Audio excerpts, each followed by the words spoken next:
nós hoje, este evento não podia acontecer sem o contributo de muita gente e de muita generosidade e de muitas pessoas envolvidas. Eu gostaria aqui de referir para já todo o acolhimento que tivemos. Contámos aqui com os alunos da Escola Gustavo Eiffel. Eles estão a fazer o acolhimento, toda a parte de relações públicas, estão a distribuir sorrisos, estão a distribuir olhares, piscares de olhos, abraços para quem os solicitar. Eles são, de facto, muito completos na sua formação e têm estado aí muito aperaltados e deslumbrantes.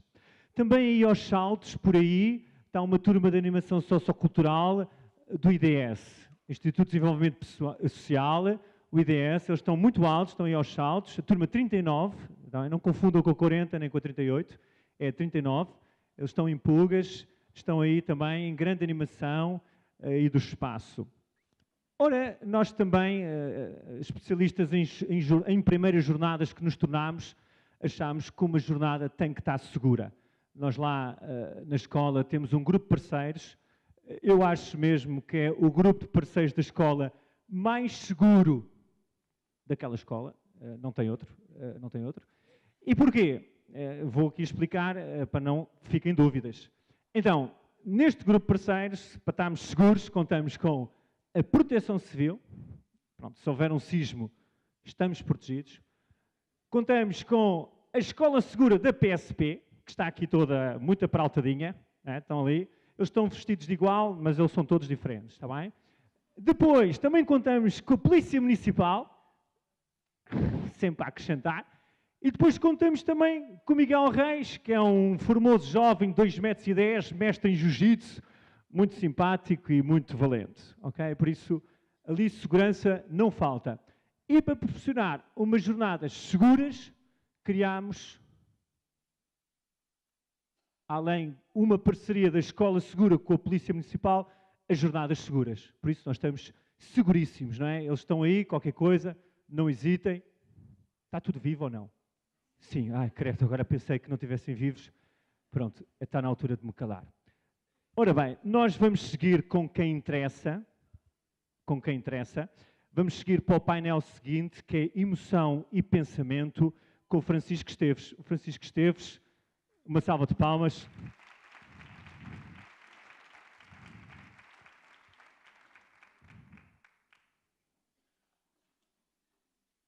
O Francisco Esteves é da área da psicologia das emoções. A minha partner, Matilde, não me abandona. A palavra é sua. Ora bem, muito bom dia. Em primeiro lugar, queria agradecer o convite, a organização, é uma honra estar aqui. É um prazer também. Eu, durante 7 anos, fui aqui professor no ISCTE. Agora já não sou, mas continuo ligado ao ISCTE, portanto, continuo a ter aqui, enfim, tanto a nível de alunos como colegas, enfim, sinto uma grande ligação ao ISCTE, portanto, é um prazer, por essa razão, estar aqui. E também queria desde já dar os parabéns à organização, porque, de facto, só a assistência excedeu largamente as expectativas. Nunca pensei que ter um público tão vasto e tão interessado. Ora bem, a minha área de conhecimento é a psicologia, portanto eu vou falar de psicologia, eu vou falar um pouco de emoção e pensamento e vou começar por falar o que é que eu entendo por emoção, ou seja, estes conceitos são conceitos que são difíceis de definir, em que há sempre muitas formas de definir as emoções, por exemplo, e quando eu vou falar e quando falo de emoções, falo mais no sentido lato, ou seja, tudo o que tem a ver com o domínio afetivo e que nós podemos pensar em termos de temporais, desde reações muito rápidas, as reações imediatas a um estímulo emocional que se podem ver através da expressão emocional facial, que se podem ver através das alterações no sistema nervoso simpático, por exemplo, mas também temos reações verbais que podem ser, em que nós podemos verbalizar aquilo que estamos a sentir, que já pode ser um pouco mais lento. Podemos ter alterações a nível do estado do humor, do temperamento, que podem demorar dias, por exemplo. Temos também situações em que nos sentimos, de algum ponto, desconfortáveis com o que sentimos, portanto, tudo o que se pode relacionar com as perturbações emocionais, como vocês sabem. E temos também algumas disposições de personalidade que podemos considerar quase existentes ao longo de toda a vida, portanto, que nos marcam a forma como nós encaramos, no fundo, tudo o que tem a ver com a vida afetiva. Claro que uma questão interessante é para que é que servem as emoções, qual é a função das emoções na nossa vida.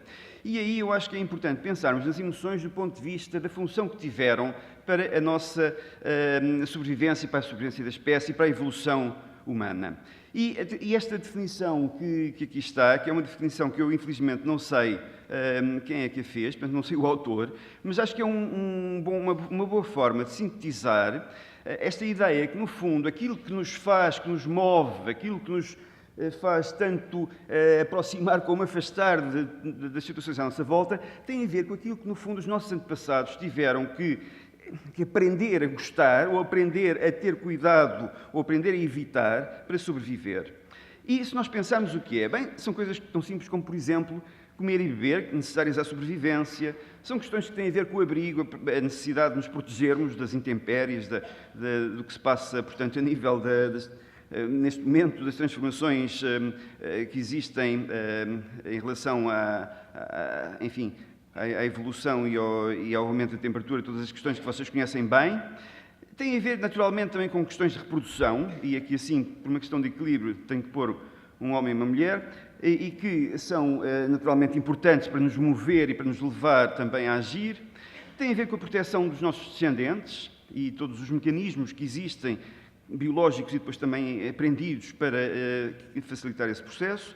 E tem, naturalmente, a ver também com evitar perigos, portanto, evitar situações em que nós temos que estar com atenção, temos que evitar esses perigos.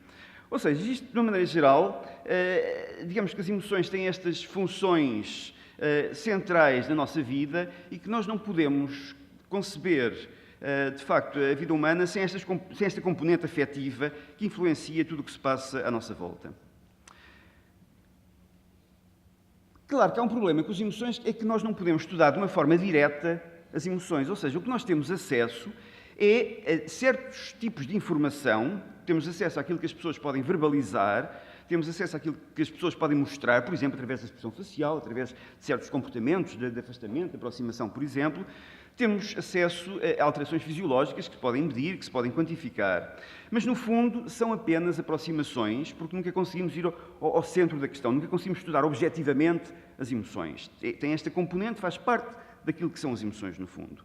E este modelo, esta forma de encarar as emoções a partir daquilo que nós podemos, ou seja, das formas como podemos estudar o funcionamento emocional, os fenómenos emocionais, isto parece-me que é uma forma bastante interessante e que tem contribuído para o avanço do estudo das emoções, que foi introduzida já há algumas décadas por Peter Lang. Ora bem, o pensamento também, quando falamos do pensamento, também há muitas formas diferentes de falar do pensamento, de definir o pensamento, de abordar o pensamento. Eu queria aqui referir algumas dicotomias, por exemplo, entre pensamento convergente e pensamento divergente, em que geralmente o pensamento convergente associamos à nossa capacidade de focar, enfim, para conseguir resolver um problema, conseguir atingir algum tipo de objetivo. Por outro lado, o pensamento divergente também é importante, por exemplo, está associado à criatividade, à possibilidade de pensar fora da caixa, como agora se diz. E, portanto, de facto, são diferentes formas de ver o pensamento. Mas também muito importante é a ideia que podemos pensar no pensamento, enfim, podemos conceber o pensamento do ponto de vista mais daquilo que nós temos acesso consciente, mas também podemos pensar de uma forma mais global tudo o que tem a ver com todas as coisas que passam cá por cima e que, no fundo, muitas delas nós não temos acesso consciente a esse tipo de associações, de processos, mas que não deixam de ser importantes e de influenciar o nosso dia-a-dia. Também podemos pensar no pensamento de uma maneira mais global, em que é todo o processamento cognitivo, mas também podemos pensar o pensamento mais em relação a uma fase desse processamento cognitivo, mais que tem a ver com uma elaboração, que mais lá está associada à parte consciente do que se passa na nossa cabeça. E já há algumas décadas, portanto, mais ou menos há 60 anos, quando a psicologia começou a interessar-se pelos aspectos, ou voltou a interessar-se pelos aspectos mais cognitivos, portanto, a psicologia cognitiva, surgiram modelos em que toda a forma como nós interagimos com o meio era vista numa lógica de processamento de informação. Apareceram vários modelos, existem ainda hoje muitos modelos. Eu vou apenas dar aqui o exemplo do primeiro, porque o primeiro, que já é de 1960, como exemplo, funciona tão bem como qualquer outro. E este modelo do Broadbent, no fundo, a ideia é esta, é que nós, perante a informação que está à nossa volta, a informação que temos acesso através dos nossos sentidos, visual, auditiva, tátil, etc., há uma parte dessa informação em relação à qual nós focamos a nossa atenção. E, portanto, nós temos acesso a muita coisa, mas ao focar a nossa atenção, vai fazer com que possamos processar esse tipo de informação de uma forma mais elaborada e, ao mesmo tempo, estamos constantemente em interação com as experiências anteriores, com os conhecimentos anteriores. Ou seja, há uma constante interação entre aquilo que nós estamos a receber, que neste momento vocês estão a ouvir do que eu estou a dizer, e os vossos conhecimentos de psicologia, os vossos conhecimentos, as vossas associações, se lembram de outra coisa qualquer. Enfim, esta interação, no fundo, é o pensamento e que depois vai dar origem, ou pode dar origem a respostas do organismo. Portanto, em que este processo é um processo dinâmico, em que estamos constantemente, digamos, a integrar a informação nova na informação existente, utilizando, lá está, a memória, a capacidade de memória e de recordação que nós temos, seja consciente, seja não conscientemente. Ora bem, quando falamos do processamento emocional, uma questão que se pode colocar, ok, mas estamos a referir-nos ao conteúdo do pensamento, quer dizer, podemos pensar o pensamento, outra vez, pensar o pensamento, podemos referir o pensamento dentro de uma, enfim, tendo um conteúdo mais lógico, racional e um conteúdo mais afetivo. Mas também podemos pensar quase provocatoriamente, existe pensamento não emocional, ou seja, de facto, uma grande parte do nosso pensamento, uma grande parte das coisas que se passam na nossa cabecinha tem a ver, no fundo, com coisas que têm algum impacto afetivo. Claro que nós podemos pensar, ok, claro, 2 vezes 33, isto não tem nada afetivo. Até pode ter, há aqui alguém que tenha 33 anos? Quer dizer, se tiver, pode pensar 33, oh diabo, 66, quer dizer, uma coisa que aparentemente não tem nada a ver pode passar a ter uma conotação afetiva, porque de facto nós estamos constantemente, lá está, a fazer associações em relação à nossa vida anterior, a experiências anteriores, em relação a coisas que se passaram, recentes, antigas, etc. Mas de qualquer maneira, o que eu queria chamar a atenção é precisamente que esta componente afetiva está eminentemente presente e vai influenciar muito tudo o que nós processamos a nível do contacto com a realidade, a nível do contacto com as situações por que passamos no dia-a-dia. Uma das formas de estudar isto é estudar precisamente a forma como funciona a nossa atenção. Porque a nossa atenção não é apenas em função, enfim, do professor dizer agora está com atenção, mas a atenção tem muito a ver com aspectos afetivos, motivacionais. Ou seja, no fundo, como qualquer professor sabe, qualquer aluno sabe, nós damos atenção àquilo que é importante para nós. E, portanto, a motivação para a atenção é essencial para conseguir algum tipo de resultados eficazes. Matilde, os alunos quando não estão com atenção, porquê? Às vezes porque é uma seca, não é? E, portanto, claro, quer dizer, que não precisava estar com atenção para aqui, não é? Portanto, a atenção, temos que pensar nisto como a relação que existe entre, sei lá, qualquer tipo de discurso, seja de que tipo for, e aquilo que de facto para nós é importante. Que isto para nós pode ser diferente de pessoa para pessoa, há certas coisas que são, digamos, importantes para todos, mas há outras que não, que têm a ver com a nossa história, têm a ver com as nossas experiências anteriores, com os nossos medos, etc. E dos exemplos, vou dar apenas 2 exemplos curtos, um tem a ver precisamente com os medos. Os medos têm muito a ver precisamente com, ou melhor, os medos condicionam a forma como nós vemos, como ouvimos, como sentimos aquilo que se passa à nossa volta. Existem vários estudos, eu vou dar apenas aqui um exemplo, um estudo muito simples, em que são apresentadas imagens de vários estímulos e no meio dessas imagens pode aparecer, por exemplo, uma cobra, ou uma aranha, ou um cogumelo. As imagens são apresentadas muito rapidamente e a pessoa só tem que dizer se as imagens pertencem todas à mesma categoria ou se é uma imagem diferente. o que se verifica é que, mesmo quando são apresentadas por 150 milésimos de segundo, que é muito rápido, as pessoas são mais rápidas a detectar as cobras, as aranhas, do que os cogumelos. Ou seja, há certo tipo de estímulos que, de facto, têm, no geral, uma importância maior. Hoje em dia já não há muitas cobras aqui no Isqueté, nunca vi nenhuma, mas, quer dizer, de facto, do ponto de vista evolutivo, é fácil compreender que constituíram um perigo importante para a sobrevivência humana e dos primatas em geral, e que em muitos países ainda continua a ser, ainda continuam a morrer todos os anos muitos milhares de pessoas por mordidela de cobra. Mas também, só para não falar de coisas, enfim, tristes, também falar de enviesamentos positivos, ou seja, em relação à comida. Também a forma como nós olhamos para os estímulos alimentares, além de dependerem da forma com que estamos, por exemplo, antes do almoço ou depois do almoço, isto seria diferente, mas de qualquer maneira, um dos aspectos que tem a ver com a forma como nós podemos dar mais atenção a certos estímulos que, do ponto de vista evolutivo, poderiam ter sido mais importantes por terem mais calorias, por exemplo, para a sobrevivência. Neste estudo também foi um estudo muito simples em que utilizámos o sistema de eye tracking, portanto, para ver para onde é que as pessoas estavam a olhar durante a apresentação de estímulos, em que, basicamente, queríamos ver duas coisas. Para onde é que olham primeiro, quando aparecem vários estímulos alimentares, qual é aquele que capta mais atenção, e, por outro lado, qual é aquele onde ficam mais presos, para onde olham mais tempo. Ora, os estímulos foram estímulos deste tipo, portanto, estímulos variados, basicamente mais calóricos, menos calóricos, doces, salgados, frutas, legumes, e o que se verificou foi, portanto, a experiência decorria assim, as pessoas olhavam para um ponto de fixação, apareciam 4 estímulos nos 4 cantos, digamos, do ecrã, do monitor, e durante esses 3 segundos em que os estímulos eram apresentados, através do sistema de eye tracking, víamos, lá está, para onde é que olharam primeiro e qual foi o que captou mais atenção. Em relação à primeira fixação, não houve diferença, ou seja, não houve diferença entre estímulos calóricos e não calóricos, em função na primeira olhadela, por sítio para onde olharam primeiro. No entanto, em relação à duração, verificámos um efeito curioso.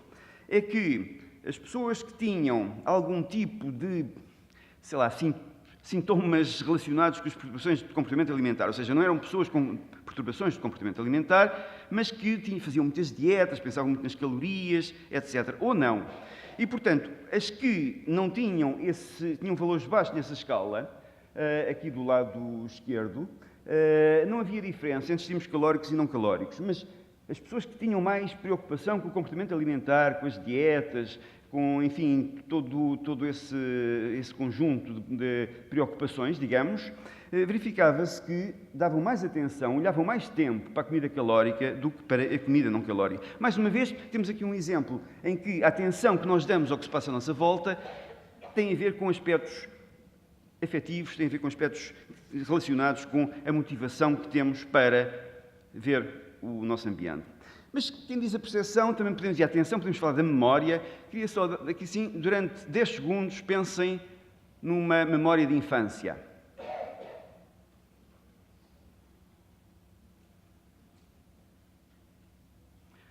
Ok, já pensaram? Se não pensaram, paciência. Mas quase que aposto que as memórias que se recordaram ou foram memórias agradáveis ou memórias desagradáveis, provavelmente nenhuma delas tinha um conteúdo neutro.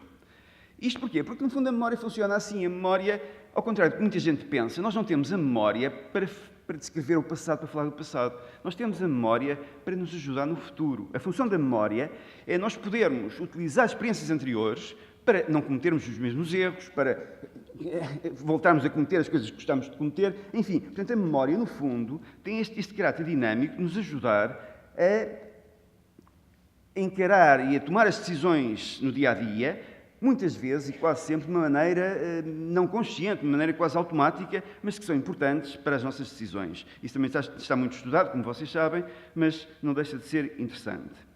E os pensamentos? Também quando falamos dos pensamentos, quer dizer, as coisas que passam aqui agora, quando estão aqui a ouvir, enfim, no dia-a-dia, em todas as situações, geralmente o conteúdo dos pensamentos também tem muito a ver com questões que têm a ver com aquilo que nos preocupa, aquilo que desejamos, aquilo que raramente também são neutros, ou seja, há sempre aqui uma componente afetiva que vai influenciar largamente o conteúdo dos nossos pensamentos.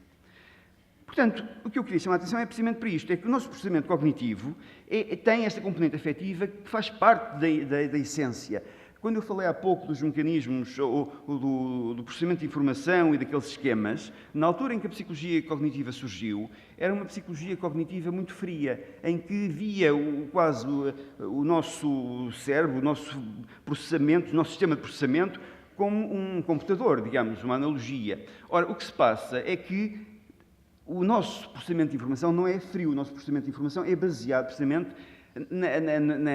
na importância que tem, e essa importância tem a ver com o conteúdo ou com a componente afetiva. Ora bem, para terminar, queria voltar um pouco à relação entre emoção e pensamento e voltar a uma coisa que a Dulce já referiu há pouco, da questão do Descartes e enfim, até que ponto nós continuamos muito influenciados pelas ideias dualistas de Descartes, entre emoção e razão, e, portanto, em que existe aqui um desequilíbrio, ou seja, a emoção e a razão não estão ao mesmo nível, quer queiramos, quer não, independentemente de todos os estudos, independentemente de tudo o que se diz, nós podemos pensar que o homem é definido, considerado como ser racional, e que até certo ponto a razão vem primeiro, e que depois a emoção interfere. A emoção é algo que vem geralmente complicar a vida, porque o homem é racional e, portanto, se fosse tudo racional, era tudo certinho. E, portanto, este desequilíbrio que existe, ao contrário daquilo que já foi aqui referido e que eu tentei também demonstrar a importância da componente afetiva, continuamos a ter uma situação em que, no dia-a-dia, a forma como falamos, como pensamos, reflete muito esta ideia que a razão é mais importante que a emoção. E isto é curioso porque muitas vezes fazem certos tipos de afirmações, de elogios, que no fundo nem sempre são elogios. Quando nós dizemos, por exemplo, que as mulheres são mais emocionais, isto podia ser positivo, é bom ser alguma coisa mais emocional. Só que muitas vezes está um pouco implícito a ideia que são menos racionais. Ou seja, isto que seria um elogio e que seria, portanto, uma característica positiva, muitas vezes tem este lado depreciativo que são emocionais, não são tão racionais. E aí, portanto, os homens têm, enfim, essa vantagem. E isto aplica-se também à Presidência da República, ou não? Ou seja, quando nós pensamos, por exemplo, no nosso atual Presidente da República, e que se costuma, enfim, definir como o Presidente dos Afetos, e geralmente até é dito geralmente de uma forma carinhosa, positiva, assim fofinha, como se diz agora. No entanto, claro que podemos pensar até que ponto é que também este elogio não será um contraponto com uma possibilidade de ser uma pessoa mais racional e ser, portanto, um presidente racional como o antecessor, que era uma pessoa, enfim, que era economista, era razão, e, portanto, durante a forma como encarava mesmo a sua situação política, era muitas vezes considerado como estando acima da política, porque eram decisões racionais, lógicas. E não resisto também a referir aqui aquilo que para mim representa um bom exemplo deste conflito entre a emoção e a razão e também desta ideia que a razão está acima da emoção, que é a política da Tina. Já ouviram falar? A política da Tina é a política There is no alternative. Ou seja, é aquela ideia que, por exemplo, ainda há pouco tempo em Portugal foi muito difundida, que as medidas que são tomadas são medidas que são tomadas porque, de facto, é lógico, tem que ser. Portanto, temos que cortar os salários, temos que reduzir as pensões, porque, de facto, tem que ser, não há alternativa. Ora bem, o que eu queria chamar a atenção é que isto, de facto, e não estou aqui, portanto, a fazer considerações políticas, mas como argumento, isto é uma treta, naturalmente, porque as decisões são decisões políticas, e são decisões políticas em que este lógico racional, portanto, logo superior, não é tão racional como isso. Portanto, isto é apenas um exemplo, porque, de facto, existe, quer queiramos, quer não, este desequilíbrio entre a forma como vemos as emoções e a razão, e, como já foi aqui referido várias vezes, nós, de facto, temos que dar mais importante à componente afetiva e temos que dar mais importante e, sobretudo, desvalorizar, ou melhor, sobretudo, ter em consideração que a razão não é sempre assim tão razoável como se pensa. Portanto, para concluir, queria dizer que, de facto, nós temos que pensar em emoção e razão complementam-se, nós funcionamos, são capacidades que nós temos que desenvolver paralelamente, que temos que ensinar, que temos que desenvolver nas crianças, nas escolas, naturalmente, que, por outro lado, é difícil estudar os processos afetivos, mas também os processos racionais não são assim tão racionais como parecem. Portanto, e lá está, e muitas vezes são influenciados precisamente por componentes afetivas que nos levam a fazer coisas de uma maneira ou de outra. Finalmente, queria apenas dizer que nós, de facto, para compreender o ser humano e para tentar ter algum tipo de contributo e para, no fundo, educar, conseguir fazer com que as crianças no futuro funcionem melhor, sejam mais justas, se integrem bem na sociedade, sejam bons cidadãos, etc., etc., nós temos sempre que pensar nesta componente afetiva e temos que compreender não só o funcionamento racional, mas também o afetivo. E obrigado pela vossa atenção.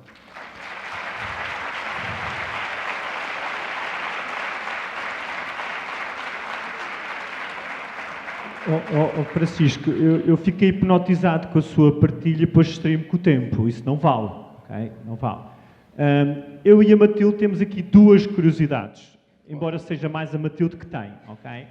Ótimo. A primeira, a curiosidade da Matilde, é saber o que é um professor catedrático e como é que é ser professor catedrático, eu não arrisco dizer, Mid-Sweden University of Rome. Quer dizer, ao fim e ao cabo, se pudesse partilhar com a Matilde e comigo, eu gostaria muito. Bem, o professor catedrático é um professor que, enfim, que chega ao topo da carreira, digamos. Portanto, é o nível mais elevado da carreira de professor, da carreira académica, não é? Portanto, é a minha carreira. Portanto, é uma questão de idade. Enfim, infelizmente, já lá cheguei, não é?